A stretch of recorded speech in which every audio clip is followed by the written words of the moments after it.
The eastern Pacific Ocean extends without interruption from the coasts of Central and South America toward a broad interior where distance replaces reference. Water temperatures vary by current rather than latitude. The surface can appear calm for long periods, shaped by low swells that travel far beyond their origin. This part of the Pacific is defined by movement that is not immediately visible. The north equatorial current flows steadily westward. Winds shift with the seasons, but often remain consistent for weeks at a time. From the surface, direction is inferred rather than observed. Marine life is present but dispersed. Fish move beneath the surface in schools that pass and dissolve. Sharks range widely, following food sources rather than fixed routes. Their presence is routine, not exceptional. Encounters occur without pattern. Human traffic is uneven. Fishing vessels operate closer to the continental shelf. Farther out, the ocean opens into long intervals with no ships in sight. Commercial lanes exist but are widely spaced. Detection depends on chance alignment rather than proximity. Light dominates the day. Cloud cover is variable, but extended clear periods are common. At night, the horizon disappears completely. Orientation relies on stars when they are visible and on habit when they are not. For small vessels, progress across this water is incremental. Miles accumulate slowly. Days pass without visible change. The ocean offers no indication of how far land may be.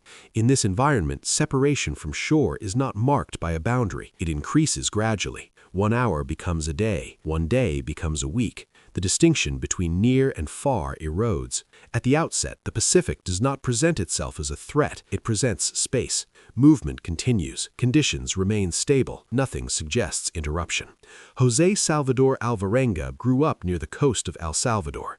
His early life was shaped by proximity to the sea and by work that depended on it. Fishing was a trade learned through repetition rather than formal training. Skills developed through observation, trial, and seasonal rhythm. As an adult, Alvarenga worked primarily as a fisherman in the eastern Pacific. By the early 2010s, he was based in Mexico, operating out of coastal communities where small-scale commercial fishing was common. The work involved long hours, variable income, and extended time offshore. Trips could last days or weeks depending on catch and weather. The vessels used in this type of fishing were small and utilitarian. Open boats with outboard motors carried fuel, ice, fishing gear, and minimal shelter. Navigation relied on experience and basic instruments rather than advanced systems. Communication was limited. Once at sea, crews operated largely on their own. Alvarenga was known to take extended trips. These voyages were not unusual in that context. Tuna, shark, and other pelagic species required travel beyond near-shore waters. Distance increased the potential yield, but also increased isolation. Decisions were shaped by weather forecasts, fuel calculations, and market demand. In November 2012, Alvarenga departed from the coast of Mexico on a fishing trip intended to last several days. He was accompanied by a younger crew member, Ezequiel Cordoba. The plan was conventional: travel offshore, fish, and return with the catch. The boat carried standard supplies. Food and water were loaded according to the expected duration. Ice was included to preserve fish. Safety equipment was minimal, but typical for the region. The vessel was not designed for long-term survival scenarios. It was designed to fish. There was no record of distress before departure. Weather conditions at the outset were not considered extreme. The trip fit within the normal pattern of work that sustained many coastal fishermen. The motivation for the journey was practical. Fishing provided income. Extended trips offered higher returns when successful. Risk was acknowledged but accepted as part of the trade. Experience moderated expectation rather than eliminating uncertainty. Once offshore, routine took over. Lines were set, watches were kept. The boat moved with the conditions rather than against them. Time was measured in tasks rather than hours. What followed was not the result of a deliberate gamble or an extraordinary plan. It emerged from a sequence of events that interrupted a familiar process. The context matters because it frames what came after.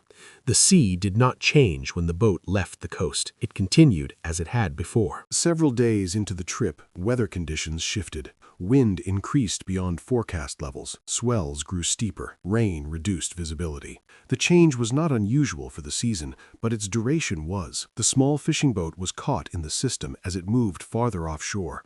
For multiple days, the men remained at sea as the storm persisted. Fishing stopped. Fuel was consumed, maintaining position and attempting to ride out the conditions. During this period, the outboard motor failed. The precise cause was never conclusively identified. Exposure to heavy seas and water intrusion were likely contributing factors. Attempts to restart the engine were unsuccessful. With no propulsion, the boat began drifting. The loss of the engine marked a clear transition. Without power, the vessel could not return to shore or reposition itself relative to currents. Communication equipment was limited and ineffective at that distance. The men were now dependent on drift. As days passed, the situation deteriorated. Supplies ran low. The second crew member, Ezequiel Cordoba, became ill. Details of his illness were later reported inconsistently, but he weakened and eventually stopped eating. He died several weeks after the boat lost power. His body was committed to the sea. Alvarenga remained alone on the drifting vessel. During the following weeks, he sustained an injury consistent with a shark bite to his leg. Accounts placed the incident during an attempt to collect food from the water. The wound healed without medical treatment, but added to physical strain. Shark presence in the area was consistent with known distribution, and encounters at close range were not unusual for prolonged exposure at sea. At this point, isolation was complete. There was no functioning engine, no radio contact, and no realistic prospect of interception by other vessels. The boat continued to drift westward with prevailing currents. The transition from fishing trip to survival situation did not occur at a single moment. It unfolded through loss of function, loss of supplies, and loss of companionship. By the time the boat's conditions stabilized into drift, return was no longer possible. After the engine failed, the boat's function changed. It was no longer a working vessel. It became a floating platform carried by current and wind. Alvarenga's activity shifted from navigation to maintenance and resource acquisition. The boat's size and exposure defined what was possible. The deck offered little shelter. There was no enclosed cabin. Protection from sun and rain came from improvised coverings made from plastic, clothing, and fishing gear. Shade was partial and temporary. At night, exposure to wind and spray was continuous. Water became the primary concern. Stored supplies were exhausted early. Rainfall was irregular but present. Alvarenga collected rainwater using containers and fabric. Each opportunity was brief and required preparation. Storage capacity was limited. Loss through spillage or evaporation could not be recovered. Food was obtained from the sea. Fishing lines and hooks were already on board. Their use changed from commercial purpose to subsistence. Fish were caught when conditions allowed. Consumption was immediate. Preservation was not possible. Portions varied by success and strength. Marine animals approached the boat regularly. Fish gathered beneath the hull. Birds landed or circled overhead. Turtles surfaced near the boat. These encounters provided potential food sources, but required energy and timing to exploit. Missed attempts carried cost. Food was eaten raw. There was no fire. Muscle tissue, organs, and fluids were consumed. Waste was minimal. Nutritional intake was inconsistent. Some days provided adequate calories, others did not. Time was structured around daylight. Tasks occurred when visibility allowed. Night reduced activity to rest and vigilance. Sleep was intermittent. The absence of stable shelter limited duration and quality. Rest was achieved in short intervals. The ocean environment remained repetitive. Swells lifted and lowered the boat without variation. Directional movement was inferred from sun position and current behavior rather than visible landmarks. There was no reliable way to estimate distance traveled. Maintenance of the boat was ongoing. Structural integrity depended on preventing water accumulation and minimizing damage from constant motion. Alvarenga cleared debris, adjusted balance, and secured loose equipment. These actions reduced risk but did not restore function. Health management was basic. Minor injuries were cleaned with seawater. Salt exposure irritated skin. Sunburn accumulated despite attempts to cover. Weight loss was progressive. Muscle mass decreased. Strength fluctuated. Mental strategies were not articulated but observable in routine. Tasks were repeated in familiar order. Attention focused on immediate needs. Long-term outcomes were not calculated. This narrowed the scope of decision-making and conserved energy. Sharks remained present throughout the drift. They followed the boat intermittently, drawn by waste and movement. movement. Encounters were frequent, but generally non-aggressive. Contact was avoided when possible. The earlier injury did not appear to lead to infection, but it altered movement and balance. As days turned to months, adaptation occurred through reduction. Activity was minimized, expectations were adjusted downward. Success was defined as continuity rather than improvement. Survival depended on avoiding acute failure rather than achieving stability. The boat itself deteriorated. Exposure weakened materials. Equipment broke or was lost overboard. Each loss reduced capability. There was no replacement. Systems simplified by necessity. Rainfall events became critical moments. Alvarenga prepared containers in advance when clouds gathered. Collection required sustained attention. Misjudgment led to loss. These events shaped days around weather patterns rather than time. Isolation persisted without variation. No vessels approached. No aircraft were seen at close range. Signaling was not possible beyond visual presence, which went unnoticed. Despite the constraints, survival continued through adaptation to the smallest functional loop. Collect water when possible, acquire food when possible, rest when possible, maintain the boat, and repeat. This system did not improve conditions, it prevented collapse.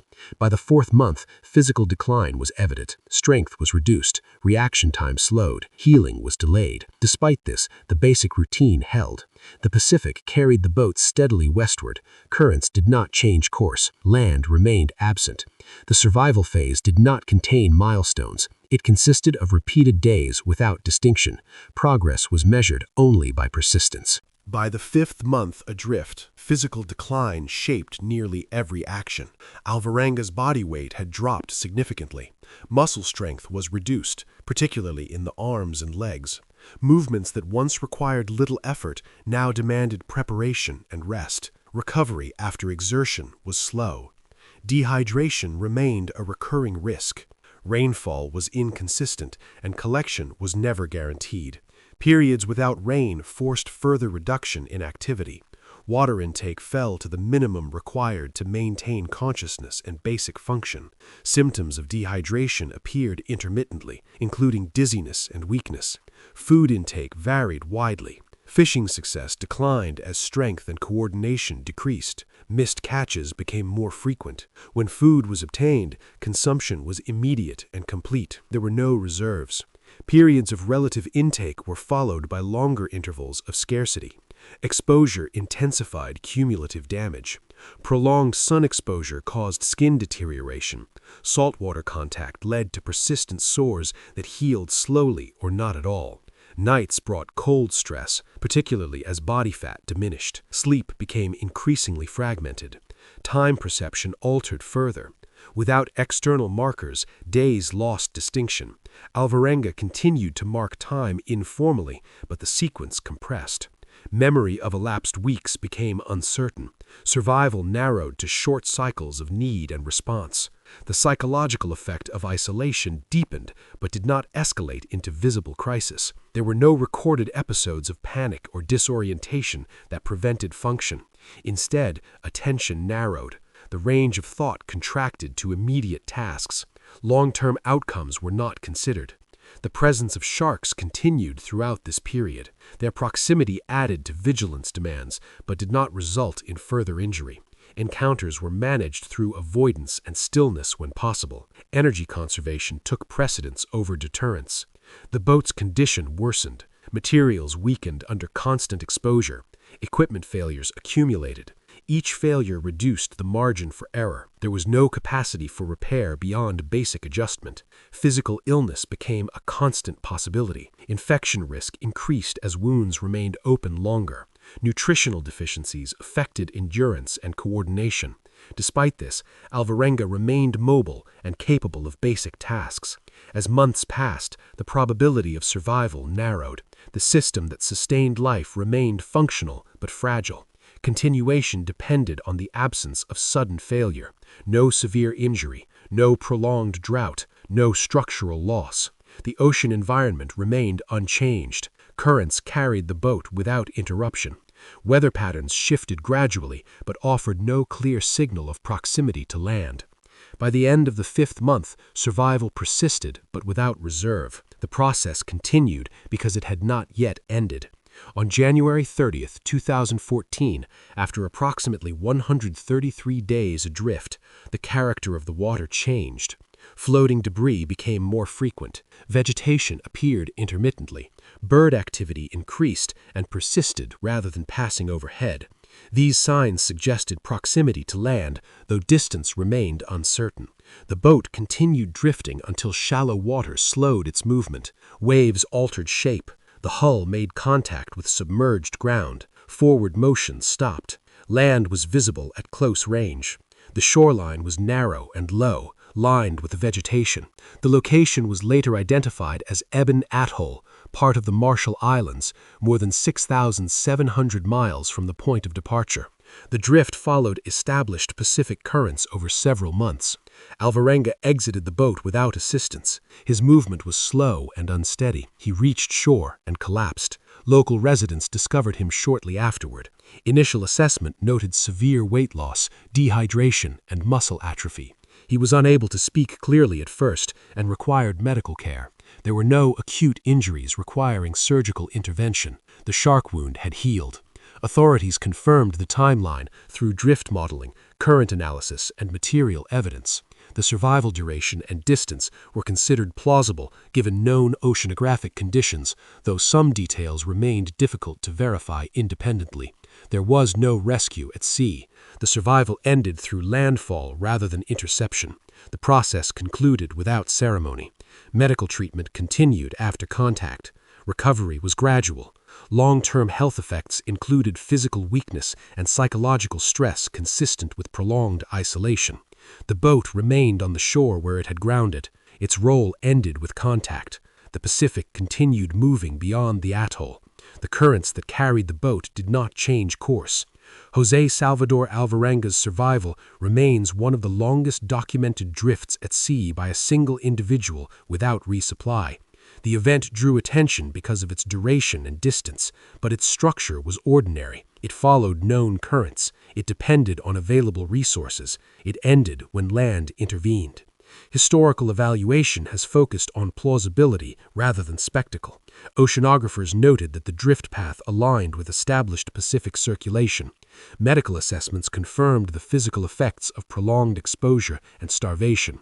Some details of the account remain debated, but no definitive evidence has disproven the core events. The significance lies in documentation rather than exception. The survival demonstrates how minimal systems can sustain life when conditions remain within narrow limits. It also illustrates how quickly those limits narrow over time. There was no turning point at sea. No signal was answered. Survival concluded through geography rather than rescue. When the boat reached land, the process stopped. The ocean did not mark the change. It continued its movement as before, indifferent to duration or outcome.